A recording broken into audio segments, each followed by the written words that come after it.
Hi everyone and welcome to Lingala Kitoko.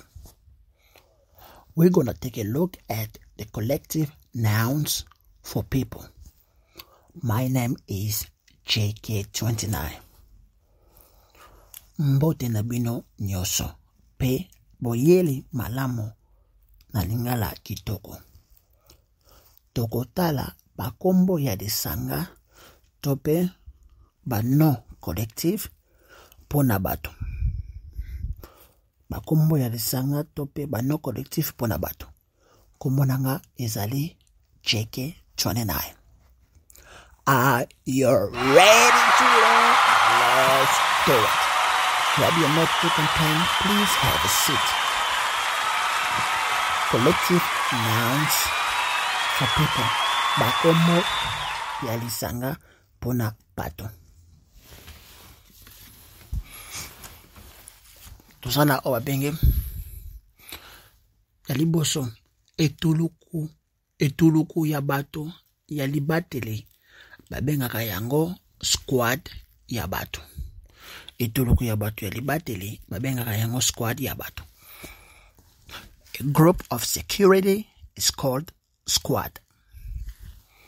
Ya mibale etuluku moko ya bato oyo basalaka masano ekotisami. Etuluku moko ya bato oyo basala masano ekotisami. Second, a group of actors is called a cast.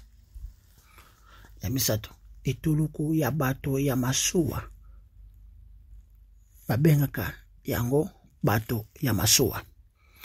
Third, a group of sailors is called crew. Ya mine etuluku moko ya babini babengaka yango troupe. Etuluku moko ya babini babengaka yango troupe. Fourth, a group of dancers is called troupe. Ya mitano etuluku moko ya bato oyo basalaka sport. Sport elakisi lisano ya masano.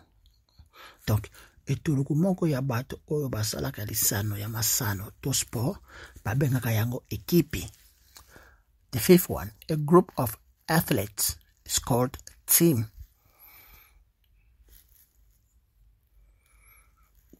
Motoba etuluku ya baninga babengaka yango cercle. Etuluku ya baninga babengaka yango cercle. The sixth, a group of friends is called circle. Ya sambo etuluku ya ba ambassadeur babengaka yango delegation. Etuluku ya ba ambassadeur babengaka yango delegation. The seventh, a group of ambassadors is called a delegation. Ya mwambe etuluku moko ya bato ya mayele tope ba expert babengaka yango pano. Etuluku ya ba expert to bato mayele babengaka yango pano. The eighth, a group of experts is called panel. Ya libwa etuluku ya bato oyo bazwami na mosala babengaka yango etuluku to batch. Etuluku ya bato oyo bazwami na mosala babengaka yango etuluku to batch. The ninth, a group of recruits is called a batch. A batch. Ya zomi etuluku moko ya bayembe ezali to babengaka yango chorale. Etuluku bayembe babengaka yango chorale. Chorale ya bayembe. The 10th, a group of singers is called a choir. Zomi na moko etuluku moko ya babeti miziki babengaka yango etuluku ya miziki. Donc etuluku ya babeti miziki babengaka yango etuluku ya miziki. The 11th, a group of musicians is called a band. A band.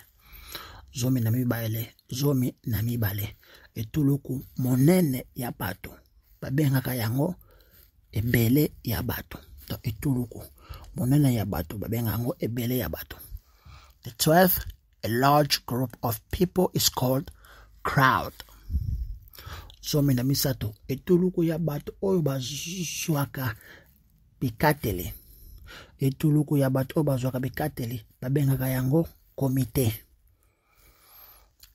13th, a group of decision makers is called committee.